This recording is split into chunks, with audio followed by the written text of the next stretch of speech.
কুরসি পড়ে হাতের মধ্যে জোরে জোরে 3টা তালি দিলে তালির আওয়াজ যতদূর যাবে ততদূর চোর ডাকাত বা শয়তান আসতে পারবে না। এটা কতখানি সত্যি? যেরমে কোরআন শরীফ থাকে সেরমে টিভি চালানো যাবে কি না, টেবিল চেয়ারে ভাত খাওয়া যাবে কিনা, নামাজে হাঁচি আসলে কি আলহামদুলিল্লাহ বলতে হবে, ওযু করার সময় কেউ সালাম দিলে কি জবাব দেওয়া যাবে, কোরআন শরীফ ভুল বশত পা ঠেকলে করণীয় কি, আজানের সময় মাথায় কাপড় দেওয়া কি আবশ্যক, ওযু করার সময় আজানের জবাব দেওয়া যাবে কি, উমরার কথা বলে বিদেশে গিয়ে যারা আয় রোজগার করে তাদের ইনকাম হালাল হবে কিনা, মামাতো বোনের মেয়েকে বিয়ে করা জায়েজ হবে কি না, আমি বেকার, অনেক হতাশা থেকে কিভাবে মুক্তি পাবো। প্রিয় দর্শক, আমরা যে সমস্ত প্রশ্নগুলো ইতিমধ্যে আমাদের কাছে চলে এসেছে সেগুলোর উত্তর দেওয়ার মাধ্যমে আমাদের আজকের এই পর্ব শুরু করি। রায়হান হাসান জানতে চেয়েছেন, ওযু করার সময় কেউ সালাম দিলে কি জবাব দেওয়া যাবে? উত্তর হলো যাবে, কোনো অসুবিধা নেই। ওযুর মধ্যে ওযুর ফাঁক দিয়ে আপনি কারোর সালামের জবাব দিতে পারেন, তবে পানির ট্যাপ ইত্যাদি বন্ধ করে নেবেন যাতে করে পানি অপচয় না হয়, আর গল্প স্বল্প করা যাবে না। মেহেদী হাসান জানতে চেয়েছেন, নামাজে হাঁচি আসলে কি আলহামদুলিল্লাহ বলতে হবে? ভাই মেহেদী হাসান, নামাজে যদি হাঁচি আসে তাহলে সেক্ষেত্রে আমাদের কোনো কিছু বলতে হবে না, কারণ আলহামদুলিল্লাহ বলা, ইয়ারহামুকাল্লাহ বলা এগুলো সালাতের বাইরের জন্য প্রযোজ্য, সালাতের মধ্যে এগুলো বলা যাবে না। এরপরে এমডি মুজাহিদুল ইসলাম আপনি জানতে চেয়েছেন, কোরআন শরীফ ভুলবশত পা ঠেকলে করণীয় কি? কোরআনে কারীম এখানে যদি ভুলবশত পা লেগে যায় বিশেষ কোনো করণীয় নেই, তবে সাবধান থাকতে হবে কোরআনের প্রতি অসম্মান যাতে ইচ্ছা অনিচ্ছা না হয়, বাস, এছাড়া বিশেষ কোনো করণীয় নেই। জিয়াউদ্দিন জানতে চেয়েছেন, ভাগিনা ভাগ্নিকে আব্বু আম্মু বলে ডাকা যাবে কিনা? অসুবিধা নেই, এটা সে অর্থে প্রকৃত অর্থে আব্বু আম্মু বলা হয় না, যার কারণে ইন্নামাল আমালু বিন্নিয়াত, তাদেরকে মানে আব্বু আম্মুর মতো মানে শ্রদ্ধার স্নেহের সেই জায়গা থেকে বলা যেতে পারে, কিন্তু পরিচয় দিয়ে আব্বু আম্মু তারা আমার বাবা মা এরকম কোনো পরিচয় তার আপনি দিচ্ছেন না, যদি দিতেন তাহলে সেক্ষেত্রে এটি গুনাহের কারণ হতো। রূপালী বিনতে জামাল আপনি জানতে চেয়েছেন, ফাঁকা দাঁতে ক্যাপ লাগালে বা নকল দাঁত লাগালে ওযু হবে কিনা? উত্তর হলো হ্যাঁ, ওযু হয়ে যাবে। দাঁতের প্রতিটি চিপায় ফাঁক ফুক করে আপনাকে পানি পৌঁছাইতে হবে, তার জন্য কসরত করতে হবে, এরকম কোনো কথা নেই, আর এটা কোনোদিন সম্ভব নয়। প্রত্যেকটা দাঁতের মধ্যবর্তী যে চিপা আছে সেখানে পানি পৌঁছানো এটা কোনো সহজ কাজ নয়, অতএব এটা শরীয়ত আমাদেরকে নির্দেশ করেন। আল হারজু মাদফু, ইসলামের শরীয়তের একটা মূলনীতি হলো যে জিনিসটা আমাদের জন্য খুব কষ্টকর হয়, যে জিনিসটা আমাদের জন্য খুব ঝামেলার হয়ে যায়, সেটা কিন্তু ইসলাম আমাদেরকে করতে বাধ্য করে না। ফজলে রাব্বি জানতে চেয়েছেন, ওমরার কথা বলে বিদেশে গিয়ে যারা আয় রোজগার করে তাদের ইনকাম হালাল হবে কিনা? যদি যে কাজটা করছেন সে কাজটা হালাল কাজ হয়, হারাম কোনো কাজ করছেন না, তাহলে সেখান থেকে উপার্জিত অর্থ তার জন্য হালাল হবে ইনশাআল্লাহ। তবে তিনি ধোঁকা দিয়েছেন, প্রতারণা করেছেন, তার জন্য তিনি কবিরা গুনাহ করেছেন, এবং এই কবিরা গুনাহ থেকে তওবা নাসুহা করে ক্ষমা চাওয়ার আগ পর্যন্ত ক্ষমা হবে না। আমরা মনে করি যে অপরাধ একটা করে ফেলি পরে মাপ চাই নেব, এটা আসলে কোনো তওবা না।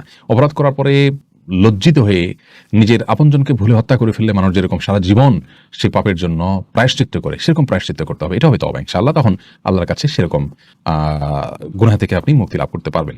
অতএব হারাম হয়ে যাবে না পুরো উপার্জন, কিন্তু তওবা করতে হবে। ফাতেমা আক্তার নীল আপনি জানতে চেয়েছেন, সূরা ইয়াসিন পড়লে মনের আশা পূরণ হয়, এটা কি সত্য?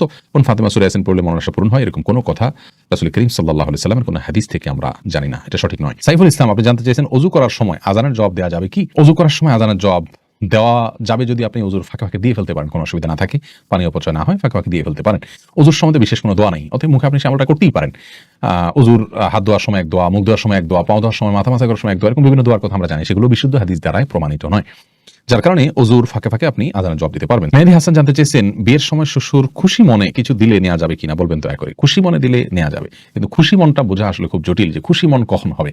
আমাদের সমাজে কিন্তু শ্বশুররা কালচারের কারণে বলে খুশি হয়ে দিছি, আসলে তিনি কতটা খুশি হয়ে দিয়েছেন তার যদি বিষয়টা যদি আপনি নিশ্চিত হতে পারেন তাহলে সেক্ষেত্রে আপনার জন্য এটা অবশ্যই গ্রহণ করা জায়েজ হবে। এরপরে ফারহানা হক দিবা আপনি জানতে চেয়েছেন, ফরজ নামাজের সিজদায় কি বাংলা দোয়া করা যাবে? তো হলো না, ফরজ নামাজের সিজদায় বাংলা দোয়া করবেন না। এমনি সাদ্দাম হোসেন জানতে চেয়েছেন, আমি বেকার, অনেক হতাশা থেকে কিভাবে মুক্তি পাবো? ভাই, হতাশা থেকে মুক্তির জন্য আল্লাহর প্রতি ভরসা করতে হবে, এবং আল্লাহ রাব্বুল আলামিনের নিরাশার মধ্যে কিভাবে তিনি আলো মানুষের মধ্যে সৃষ্টি করেন, আলো দেখান মানুষকে, সেই ঘটনাগুলো পড়বেন এবং মোটিভেশনাল স্পিচগুলো শুনবেন, সেই সাথে সিরিয়াসনেসের সাথে কাজ করবেন। আমরা অনেকেই হতাশ হয়ে বসে থাকি, চেষ্টা ছেড়ে দিই। আমাদের চেষ্টা অব্যাহত থাকতে হবে, পরিশ্রম থাকতে হবে, অধ্যবসায় থাকতে হবে, উদ্যম আমাদের মধ্যে থাকতে হবে। সফলতা ইনশাআল্লাহ পদচুম্বন করবেই, অল্প হোক বিস্তর হোক সফলতা আমরা দেখবো ইনশাআল্লাহ, যদি আমরা সেভাবে কাজ শুরু করি। বেশিরভাগ মানুষ হতাশ হন, তাদের একটা বড় অংশ আপনার বিশেষ করে বেকার হতাশ, তারা কিন্তু আপনার সঠিকভাবে পরিশ্রম করেন না। অনেকে ইগো প্রবলেমের কারণে বিভিন্ন কাজ করতে পারেন না। এগুলো সবগুলো ছেড়ে ছুড়ে দিয়ে হালাল উপার্জনের জন্য চেষ্টা করতে হবে, আল্লাহ তাআলা ইনশাআল্লাহ বারাকা দিবেন। এমনি মাহমুদ জানতে চেয়েছেন, মামাতো বোনের মেয়েকে বিয়ে করা জায়েজ হবে কি না? মামাতো বোন সে আপনার মাহরাম নন, যেখানে মামাতো বোনকেই সরাসরি বিয়ে করা জায়েজ আছে, সেখানে মামাতো বোনের মেয়েকে তো অবশ্যই বিয়ে করা জায়েজ আছে, কোনো অসুবিধা নেই। জাহানারা জিনা জানতে চেয়েছেন, আজানের সময় মাথায় কাপড় দেওয়া কি আবশ্যক না বোন? আজান হলে মাথায় কাপড় দিতে হবে এমন কোনো কথা নাই, এটা আমাদের সমাজে প্রচলিত একটি ধারণা মাত্র। মুসাইব আহমদ জানতে চেয়েছেন, ছোট বাচ্চা মোবাইলে পেশাব করেছে, এখন মোবাইল ফোন পাক করার পদ্ধতি কি হবে? মুছে ফেলবেন, পেশাবের কোনো আলামত না থাকলেই হবে। আর যদি ভিজাকে যদি মুছতে পারেন তাহলে সবচেয়ে ভালো, ভিজাকে যদি মুছে ফেলবেন যাতে পেশাবের গন্ধ না থাকে। কোনো যদি গন্ধ না থাকে তাহলে কোনো অসুবিধা নেই। যদি খাবার ইত্যাদি থাকে সেটাকে ধুয়ে ফেলবেন, কারণ সেখানে পেশাব শুষে গন্ধ হওয়ার সম্ভাবনা রয়েছে। ইশরাতুস সাদিয়া জানতে চেয়েছেন 4 রাকাত তাহাজ্জুদের নিয়ম কি? বোন, ইশরাতুস সাদিয়া তাহাজ্জুদের বিশেষ কোনো নিয়ম নেই। অন্য সমস্ত নামাজ আমরা যেভাবে পড়ি তাহাজ্জুদ সালাত আমরা একইভাবে পড়ব। তবে সলাতুল লাইলি ওয়ান নাহারি মাসনা মাসনা, রাসূল আকরাম সাল্লাল্লাহু আলাইহি ওয়াসাল্লাম বলেছেন রাত এবং দিনের নামাজ 2 রাকাত 2 রাকাত। এজন্য তাহাজ্জুদ 2 রাকাত 2 রাকাত করে পড়া উত্তম। 4 রাকাত একসাথে পড়লে হয়ে যাবে। 2 রাকাত পড়ে সালাম ফিরে আবার 2 রাকাত পড়বেন। যে কোনো সূরা পড়তে পারেন। তাহাজ্জুদের জন্য নির্দিষ্ট কোনো সূরা না যে সূরা পড়তে হবে, এতবার পড়তে হবে, এরকম কোনো কথা নেই। তবে যত দীর্ঘ সূরা পড়তে পারেন, যত আস্তে আস্তে পড়তে পারেন, রুকুতে যত সময় দিতে পারেন, সিজদায় যত সময় দিতে পারেন, রুকু থেকে উঠে দাঁড়িয়ে যত সময় দিতে পারেন, 2 সিজদার মাঝখানে যত সময় দিতে পারেন, ততই কল্যাণ নিহিত আছে। এমডি কাইয়ুম রাহমা এই নাম থেকে আমি যে প্রশ্নটি দেখতে পাচ্ছি সেটা হলো টেবিল চেয়ারে ভাত খাওয়া যাবে কিনা? উত্তর হলো যাবে। তবে রাসূল করিম সাল্লাল্লাহু আলাইহি ওয়াসাল্লাম সম্পর্কে হাদিসে বর্ণিত হয়েছে মা আকালা নবী সাল্লাল্লাহু আলাইহি ওয়াসাল্লাম আল খিওয়ান কত্তু, তিনি কখনো খেওয়ানের উপরে খান নাই। খেওয়ানের ব্যাখ্যা অনেকে বলেছেন টেবিল চেয়ার, যার কারণে এটা অ্যাভয়েড করা, বিশেষ করে হেলান দিয়ে তিনি কখনো খাননি, এরকম একটি বর্ণনা পাওয়া যায়। তো যার কারণে হেলান দিয়ে খাবেন না। যদি টেবিলে চেয়ারে বসেনও খুব আয়েশ করে আয়েশি ভঙ্গিতে খাবেন না, এটুকু খেয়াল করা জরুরি। বাকি এটা খেলে যে গুনাহ হয়ে যাবে ব্যাপারটি সেরকম নয়। আফিয়া খাতুন মুন্নি জানতে চেয়েছেন উচ্চস্বরে হাসলে কি ওযু নষ্ট হয়ে যায়? না, উচ্চস্বরে হাসলে ওযু নষ্ট না, তবে নামাজের মধ্যে উচ্চস্বরে হাসলে ওযু নষ্ট হওয়ার কথা ইমাম আবু হানিফা রাহিমাহুল্লাহ বলেছেন। দেলোয়ার হোসেন জানতে চেয়েছেন যে রুমে কোরআন শরীফ থাকে সে রুমে টিভি চালানো যাবে কি না? দেখুন, যেই রুমে কোরআনে কারীম থাকে সে রুমে টিভি চালানো, টিভিতে যদি হারাম কিছু প্রদর্শিত হয় সে রুমে চালানো গুনাহ, কোরআন না থাকলে সে রুমে চালানো গুনাহ হবে। অর্থাৎ হারাম জিনিস যদি প্রদর্শিত হয় সেটা সব জায়গাতেই দেখা গুনাহের হবে।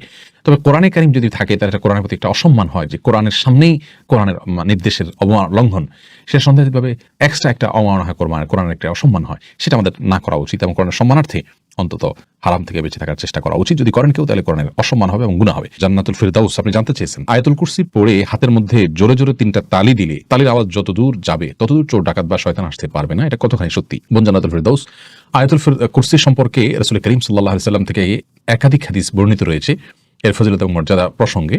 তার একটি মর্যাদার বিষয় এও যে যেই বাসায়, যেই ভবনে বা যে বাড়িতে বা যে জায়গায় বসে আয়াতুল কুরসি রাতের বেলায় তেলাওয়াত করা হয় সেখানে আল্লাহ রাব্বুল আলামিন চুরি দাড়ি এগুলো থেকে তাদেরকে হেফাজতে রাখেন। অতএব আয়াতুল কুরসির এটি একটি ফজিলত বিশুদ্ধভাবে প্রমাণিত যে সেখানে আয়াতুল কুরসি পাঠ করলে আর চুরি হবে না ওই রাতে।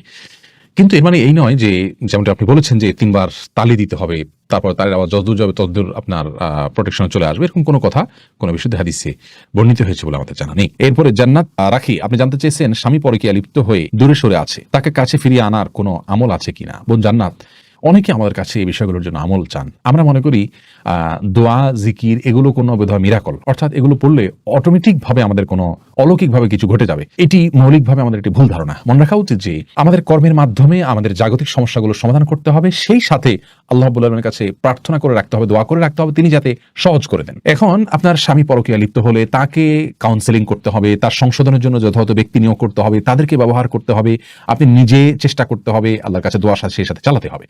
আপনি দোয়া করবেন আর অটোমেটিকলি তিনি সংশোধিত হয়ে যাবেন, ব্যাপারটি সেরকম নয়।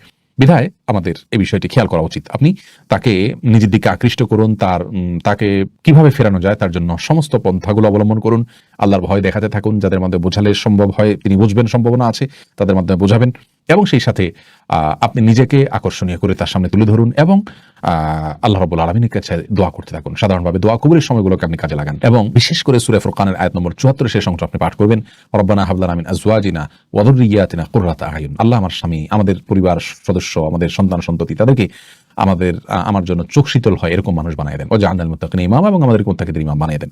এই দোয়া আপনি বিশেষ